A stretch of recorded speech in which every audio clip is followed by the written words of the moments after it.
Hi hello welcome to நாங்கள் அனிகா. இன்றைக்கி ஆர்வாக்கடியை நம்பி ஸ்டோரியை பற்றி பார்க்கலாம். பட் இதில் கொஞ்சம் மைண்ட் வாய்ஸ் தான் அப்பப்போ வரும். ஸோ இந்த எம்சையும் கொஞ்சம் அட்ஜஸ்ட் பண்ணிக்கோங்க. வாங்க கதைக்குள்ளே போகலாம். ஸ்டார்ட். ஏரிக்கரையிலிருந்து கீழிறங்கிய தென் திசை சென்ற பாதையில் குதிரையை செலுத்திய போது வந்தியத்தேவனுடைய உள்ளம் ஏரி அலைகளின் மீது நடனமாடிய படகை போல் ஆனந்த கூத்தாடியது. உள்ளத்தின் உள்ளே மறைத்து கிடந்த குதூகலம் பொங்கி ததும்பியது. வாழ்க்கையில் வேறு யாரும் காணாத அதிசய அனுபவங்களை தான் அடையும் காலம் நெருங்கிவிட்டதென்று அவனுடைய உணர்ச்சி சொல்லியது. சோழ நாட்டை அணுகும்போது இவ்வளவு ஆனந்த கோலாகலமாய் இருக்கிறதே. கொள்ளிடத்தை தாண்டி விட்ட பின்னர் அச்சோழ நாட்டின் நீர்வளமும் நிலவளமும் எப்படி இருக்கும்? அந்நாட்டின் வாழும் மக்களும் மங்கையரும் எப்படி இருப்பார்கள்? எத்தனை நதிகள், எத்தனை குளங்கள், எத்தனை தெளிநீர் ஓடைகள்! கவிகளிலும் காவியங்களிலும் பாடப்பெற்ற பொன்னி நதியின் காட்சி எப்படி இருக்கும்? அதன் கரைகளிலேயே பூத்து குலுங்கும் புன்னை மரங்களும் கொன்னை மரங்களும் கடம்ப மரங்களும் எத்தகைய மனோகரமான காட்சி இருக்கும்! நீரோடைகளில் குவளைகளும் குமுதங்களும் கண்காட்டி அழைப்பதும் செந்தாமரைகள் முகமலர்ந்து வரவேற்பதும் எத்தகைய இனிய காட்சியளிக்கும்! காவேரியின் இரு கரைகளும் சிவபக்தி செல்வர்களான சோழ பரம்பரையின் எழுபத்துள்ள அற்புத வேலைப்பாட மைந்த ஆலயங்கள் எவ்வளவு அழகாக இருக்கும்! ஆக பழையாறை நகர் சோழ மன்னர்களின் தலைநகர் பூம்புகாரையும் உறையூரையும் சிறிய கிராமங்களாக செய்துவிட்ட பழையாறை அந்நகரிலுள்ள மாட மாளிகைகளும் கூட கோபுரங்களும் கடை வீதிகளும் படை வீடுகளும் சிவாலய கற்றளைகளும் திருமாலுக்குரிய விண்ணகரங்களும் எப்படி இருக்கும்! அந்த ஆலயங்களில் இசை வல்லவர்கள் இனிய குரலில் தேவார பாடல்களையும் திருவாய்மொழி பாசுரங்களையும் பாட கேட்டால் பரவசமடைவார்கள் என்று வந்தியத்தேவன் கேள்வியுற்றிருந்தான். அவற்றையெல்லாம் கேட்கும் பேறு தனக்கு விரைவில் கிடைக்கப் போகிறது. வீரத்தில் வேலனையும் அழகில் மன்மதனையும் நிகழ்ந்த பரந்தா சுந்தர சோழ மகாராஜாவை நேருக்கு நேர் காணப்போகிறான். அவ்வளவுதானா? அவருடைய செல்வ புதல்வி ஒப்புயர்வில்லாத நாரிமணி குந்தவை பிராட்டியையும் காணப்போகிறான். ஆனால் வழியில் தடை எதுவும் நேராமல் இருக்க வேண்டும். எந்த தடை தேர்ந்தாலும் என்ன? கையிலேயே வேல் இருக்கிறது, இடையில் தொங்கிய உரையிலேயே வாள் இருக்கிறது, மார்பிலே கவசம் இருக்கிறது, நெஞ்சில் உரிமை இருக்கிறது. ஆதவன் மறைவதற்குள்ளேயே கடம்பூரை அடைய வேண்டும் என்ற கருத்துடன் சென்று கொண்டிருந்த வந்தியத்தேவன் சிறிது நேரத்துக்குள்ளெல்லாம் வீர நாராயணபுர விண்ணகர கோயிலை நெருங்கினான். அன்று ஆடி திருமஞ்சன திருவிழாவும் சேர்ந்திருந்தபடியால் கோயிலை சுற்றி உள்ள மரத்தோப்புகளில் பெரும் ஜனக கூட்டம் சேர்ந்திருந்தது. பலாச்சுளைகளும் வாழைப்பழங்களும் கரும்பு களிகளும் பலவகை தின்பண்டங்களும் விற்பவர்கள் அங்கங்கே கடை வைத்திருந்தார்கள். பெண்கள் தலையில் சூடிக்கொள்ளும் மலர்களையும் தேவ பூஜைக்குரிய தாமரை மொட்டுகள் முதலியவற்றையும் சில விற்று கொண்டு இருந்தார்கள். தேங்காய், இளநீர், அகில், சந்தனம், வெற்றிலை, வெல்லம், அவல், பொரி முதலியவற்றை சிலர் குப்பல் குப்பலாக போட்டு கொண்டிருந்தார்கள். ஆங்கெங்கே வேடிக்கை வினோதங்கள் நடந்து கொண்டிருந்த.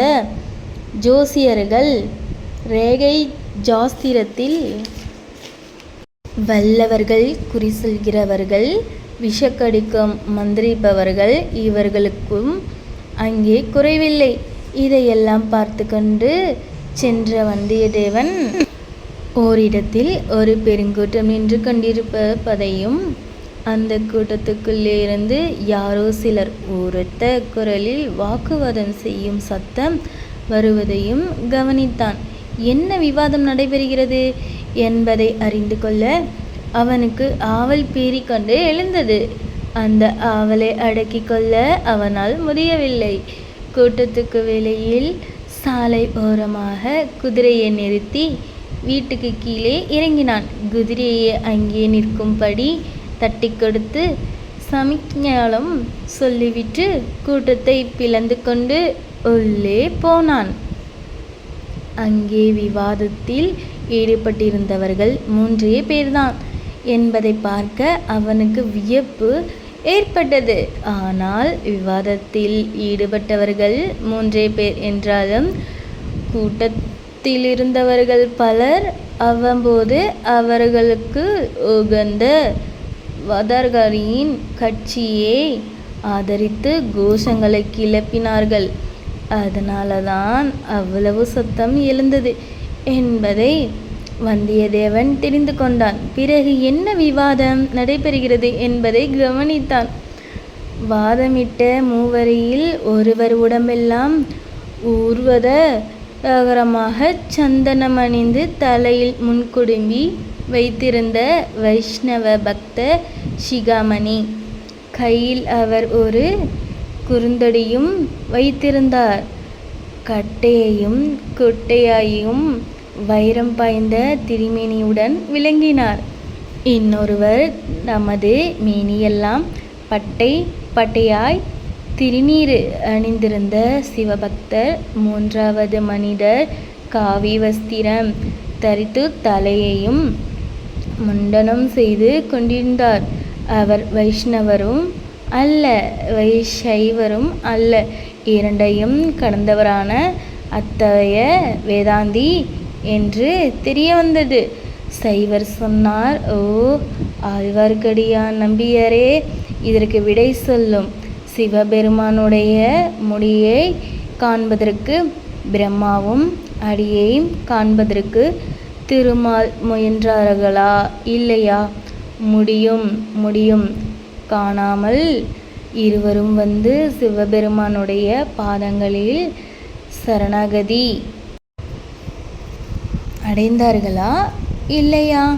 அப்படி இருக்க சிவபெருமானை காட்டிலும் உங்கள் திருமால் எப்படி பெரிய தெய்வமாவார்? இதை கேட்ட ஆழ்வார்க்கடியான் நம்பி தன் கை தடியை ஆட்டிக்கொண்டு, சரிதான் காணும் வீரசைவ பாததுளி பட்டரே, நிறுத்தும் உம் பேச்சை. இலங்கை அரசனாகிய தசகண்டா ராவணனுக்கு உம்முடைய சிவன் வரங்கள் கொடுத்தாரே, அந்த வரங்கள் எல்லாம் எங்கள் திருமாலியின் அவதாரமாகிய இராமபிரமணியின் கோந்தண்டனத்தில் முன்னால் தவிடு பொடியாக போகவில்லையே. அப்படி இருக்க எங்கள் திருமாலை காட்டிலும் உங்கள் சிவன் எப்படி பெரிய தெய்வமாவார் என்று கேட்டான்.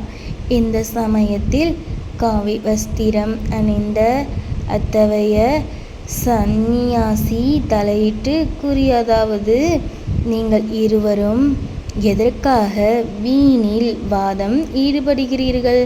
சிவன் பெரிய தெய்வமா, விஷ்ணு பெரிய தெய்வமா என்று எத்தனை நேரம் நீங்கள் வாதித்தாலும் விவாகரம் தீராது. இந்த கேள்வி குப்பத்தில் வேதாந்தரம் சொல்கிறது. நீங்கள் கீழான பக்தி மார்க்கத்தில் இருக்கிறவரையில்தான் சிவன் விஷ்ணு என்று சண்டையிடுவீர்கள். பக்திக்கு மேலே ஞான மார்க்கம் இருக்கிறது. ஞானத்துக்கு மேலே ஞானம் என்று ஒன்று இருக்கிறது. அந்த நிலையை அடைந்துவிட்டால் சிவனும் இல்லை, விஷ்ணுவும் இல்லை. சர்வம் பிரம்மமயம். ஜெகத் ஸ்ரீ சங்கர பகவத் பாதாச்சாரியர் பிரம்மசூத்திர பாஷ்யத்தில் என்ன சொல்லியிருக்கிறார் என்றால், இச்சமயம் ஆழ்வார்க்கடியான் நம்பி குறுக்கிட்டு, சரிதான் காணும், நிறுத்தம். உம்முடைய சங்கராச்சியார் அவ்வளவு உபநேதங்களுக்கும் பகவத்கீதைக்கும் பிரம்மசூத்திரத்துக்கும் பாஷ்யம் எழுதிவிட்டு கடைசியில் என்ன சொன்னார் தெரியுமா? பஜ கோவிந்தம் பஜ கோவிந்தம் பஜ கோவிந்த முடமதே என்று 3 வாட்டி சொன்னார். உம்மை போன்ற மௌதீகர்களை பார்த்துதான் முடமதே என்று சங்கராச்சியார் சொன்னார் என கூறியதும் அந்த கூட்டத்தில் ஆகாரமும் பரிகாச சிறப்பும் கரகோஷமும் கலந்து எழுந்தன. ஆனால் சந்தியாசி சும்மா இருக்கவில்லை. அடே முன்குதுமி நம்பி, நான் மூடமதி என்று நீ சொன்னது சரிதான். ஏனென்றால் உன் கையில் விருந்தடியே வைத்து கொண்டிருக்கும் நீ விருந்தடியன் ஆகிறாய். உன்னை போன்ற விருந்தடியனோடு பேச வந்த என்னுடைய மூட மதியினால்தானே என்றார். ஓய் சுவாமிகளே, என் கையில் வைத்திருப்பது விருந்தடி அல்ல. வேண்டிய சமயத்தில் உம்முடைய மண்டையை உடைக்கவும் சக்தி உடைந்த காணும் என்று கூறிக்கொண்டு ஆழ்வார்க்கடியான் கையில் இருந்த குறுந்தடியை ஓங்கினான்.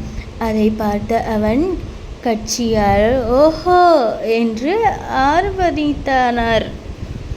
அப்போது அத்தகைய சுவாமிகள் அப்பவனை நிறுத்தி, கொல், தடி உன்னுடைய கையில் இருக்கட்டும், அப்படியே இருக்கட்டும். நீ உன் கைத்தடியால் என்னை அடித்தாலும் அதற்காக நான் கோபம் கொள்ள மாட்டேன். உன்னுடன் சண்டைக்கும் வரவும் மாட்டேன். அடிப்பதும் பிரமம், அடிப்படுவதும் பிரமம். என்னை நீ அடித்தால் உன்னையே அடித்துக் கொள்வனாராய் என்றார். ஆழ்வார்க்கடி நம்பி, இதோ எல்லோரும் பாருங்கள், பிரமத்தை பரபிரமம் திருச்சாத்து சாதப் போகிறது. என்னை நானே தடி கொண்டு தாக்கப் போகிறேன் என்று தடியை சுழற்றி கொண்டு சுவாமிகள் நெருங்கினான். இதையெல்லாம் பார்த்து கொண்டிருந்த வல்லவராயனுக்கு ஒரு கணம் அந்த முன்குடுமி நம்பியின் கைத்தடியை வழிமறித்து பிடுங்கி கொண்டு அவனை அந்த தடியினால் 4 திருச்சாத்து சாத்தலாமே என்று தோன்றியது. ஆனால் திடீரென்று சுவாமியரை காணோம். கூட்டத்தில் புகுந்து அவர் மறைந்து விட்டார். அதை பார்த்து கொண்டிருந்த வைஷ்ணவ கோஷ்டியர் மேலும் அர்ப்பணித்தார்கள். ஆழ்வார்க்கடியாரன் வீர சைவருடைய பக்மா திரும்பி, ஓய் பாதா துளிபட்டரே, நீ என்ன சொல்கிறீர்? மேலும் வாதம் செய்ய விரும்புகிறீர்களா? அல்லது சுவாமியாரை போல் நீரும் ஓட்டம் எடுக்கிறீரா என்றான். நானா? ஒரு நாளும் நான் அந்த வாய் வேதாந்தரை போல் ஓட்டம் எடுக்க மாட்டேன். உம்முடைய கண்ணன் என்று நினைத்தீரோ? கோபியர் வீட்டில் வெண்ணெய் திருடி உண்டு மத்தால் அடிபட்டவன்தானே உம்முடைய கண்ணன் என்று பாதத்துளி பற்ற சொல்வதற்குள் ஆழ்வார்க்கடியன் குறுக்கிட்டான். ஏன் காணும்? உம்முடைய பரமசிவன் வீட்டுக்கு மண் சுமந்து முதுகில் அடிபட்டதை மறந்துவிட்டீரோ என்று கேட்டுக்கொண்டு கைத்தடியை வீசிக்கொண்டு வீரசைவர் அருகில் நெருங்கினான். ஆழ்வார்க்கடியன் நல்ல குண்டன் வீர சைவராகிய பாதத்தொலி பட்டாரோ சற்று மெலிந்த மனிதர். மேற்கூறிய இருவரையும் விவாதத்தில் உற்சாகப்படுத்தி வந்தவர்கள் தாங்களும் கைகளை ஆயுதமாக்கி ஆரவாரம் செய்தார்கள். இந்த மூடச்சண்டையை தடுக்க வேண்டும் என்ற எண்ணம் வல்லவராயன் மனதில் உண்டாயிற்று. அவன் நின்ற இடத்திலிருந்து சற்று முன்னால் வந்து, எதற்காக ஐயா நீங்கள் சண்டை போடுகிறீர்கள்? வேறு வேலை ஒன்றும் உங்களுக்கு இல்லையா? சண்டைக்கு தினம் எடுத்தால் ஈழ நாட்டுக்கு போவது தானே. அங்கே பெரும் போர் நடந்து கொண்டிருக்கிறதே என்றான். நம்பி சற்றென்று அவனை திரும்பி பார்த்து, இவன் யாரடா நியாயம் சொல்ல வந்தவன் என்றான்.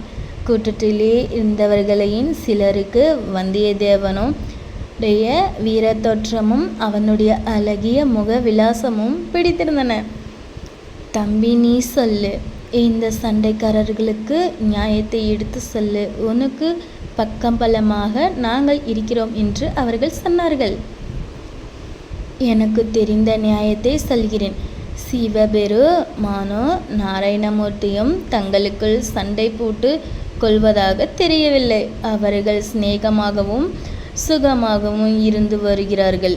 அப்படி இருக்க இந்த நம்பியும் பட்டரும் எதற்காக சண்டை போட்டு கொள்ள வேண்டும் என்று வல்லவராயன் கூறியதை கேட்டு அக்கூட்டத்தில் பலரும் நகைத்தார்கள். அப்போது வீரசைவ பட்டர், இந்த பிள்ளை அறிவாளியாகவே தோன்றுகிறான். ஆனால் வேடிக்கை பேச்சினால் மற்றும் விவாதம் தீர்ந்து விடுமோ? சிவன் பெரிய தெய்வமா, திருமால் பெரிய தெய்வமா என்ற கேள்விக்கு இவன் விடை சொல்லட்டும் என்றார். சிவனும் பெரிய தெய்வம்தான், திருமாலும் பெரிய தெய்வம்தான். யாரை வேண்டுமானாலும் தொழுது கொள்ளுங்கள், சண்டை எதற்கு என்றான் வல்லவராயன். அது எப்படி சொல்லலாம்? சிவனும் விஷ்ணுவும் சமமான தெய்வங்கள் என்று சொல்வதற்கு ஆதாரம் என்ன என்று ஆழ்வார்க்கடியான் அதற்கு கேட்டான். ஆதாரமா? இதோ சொல்கிறேன். நேற்று மாலை வைகுண்டத்திற்கு போயிருந்த அதே சமயத்தில் பரமசிவனும் அங்கே வந்திருந்தார். இருவரும் சம ஆசனத்தில் அமர்ந்திருந்தார்கள். அவர்களுடைய உயரம் ஒன்றாகவே இருந்தது.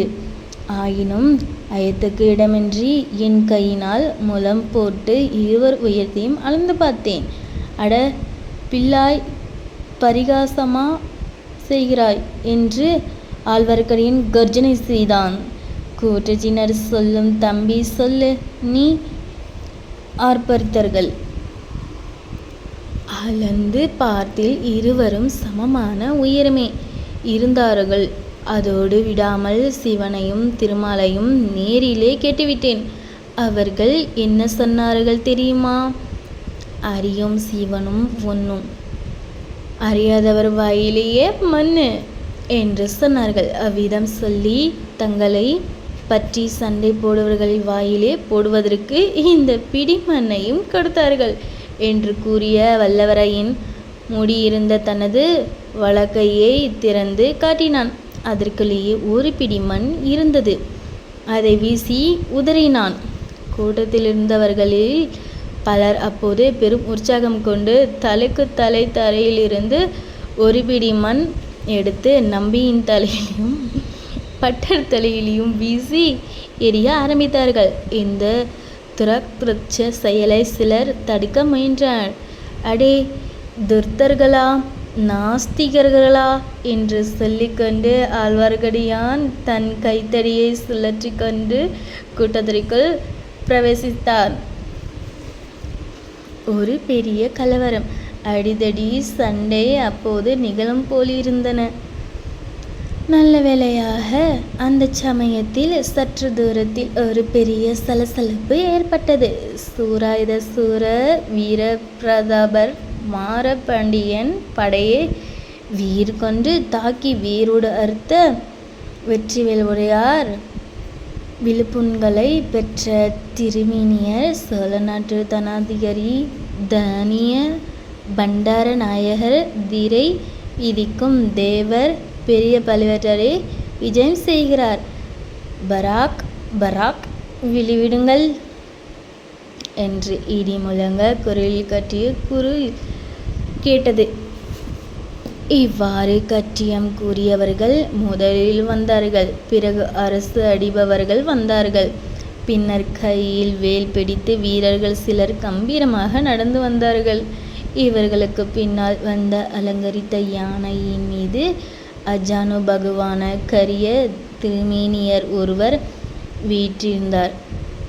மத்த கஜத்தின் மேல் அந்த வீரர் வீற்றிருந்த காட்சி ஒரு மாமலை சிகரத்தின் மீது கரையை கொண்டால் ஒன்று தங்கியது போல் இருந்தது. கூட்டத்தில் இருந்தவர்கள் அத்தனை பேரும் சாலையின் இருபுறத்திலும் வந்து நின்றது போல் வல்லவராயன் வந்து நின்று பார்த்தான். யானையின் மீது இருந்தவர்கள் பழுவேட்டரை என்பதை ஊகித்து கொண்டான். சரிதான். யானைக்கு பின்னால் பட்டுத்திரையினால் மூடப்பட்ட சிவிகை ஒன்று வந்தது.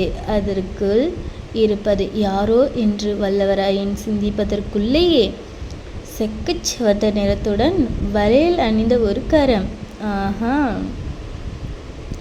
சிவிகைக்குள்ளிலிருந்து வெளிப்பட்டு பல்லக்கின் படத்திரையை சிறிது விலக்கியது. மேகத்தினால் மூடப்பட்டிருந்த பூரண சந்திரன் மேகத்திரை விலகியது. பல்லீரென்று ஒளி வீசியது போல் சிவகைக்குள்ள காந்திமயமான ஒரு பெண்ணின் முகம் தெரிந்தது. பெண் குலத்தின் அழகை கண்டுகளிக்கும் கண்கள் வல்லவரையனுக்கு உண்டு என்றாலும் அந்த பெண்ணின் முகம் பிரகாசமான பூரண சந்திரனொத்த பொன்முகமாயிருந்தாலும் எக்காரணத்தினாலோ வல்லவரையனுக்கு அம்முகத்தை பார்த்ததும் உள்ளத்தில் மகிழ்ச்சி தோன்றவில்லை. அச்சச்சோ! அதே நேரத்தில் அந்த பெண்ணின் கண்கள் வல்லவரையனுக்கு அருகில் உற்று நோக்கின. மறுகணம் ஒரு பீதிகரமான கிரிச் என்ற கூச்சல் கேட்டது. உடனே சிவகையின் பட்டுத்திரை முன்போல் மூடிக்கொண்டது. வல்லவரையன் தன் அக்கம்பக்கம் நோக்கினான். தனக்கு அருகில் எதையோ யாரையோ பார்த்துவிட்டுதான் அந்த மாது கிரிச்சிட்டு விட்டு சிவுத்தையை திரையை மூடிக்கொண்டாள் என்று உள்ளுணர்ச்சி சொல்லிற்று. எனவே சுற்றுமுற்றும் பார்த்தான். ஆழ்வார்க்கடியான் தனக்கு சற்று பின்னால் ஒரு புலியை மரத்தில் சாய்ந்து கொண்டு நிற்பதை கண்டான். ஸோ நம்ம சேனலை லைக் பண்ணி சப்ஸ்கிரைப் பண்ணிடுங்க. தேங்க்ஸ் ஃபார் வாட்சிங். Part 4 coming soon.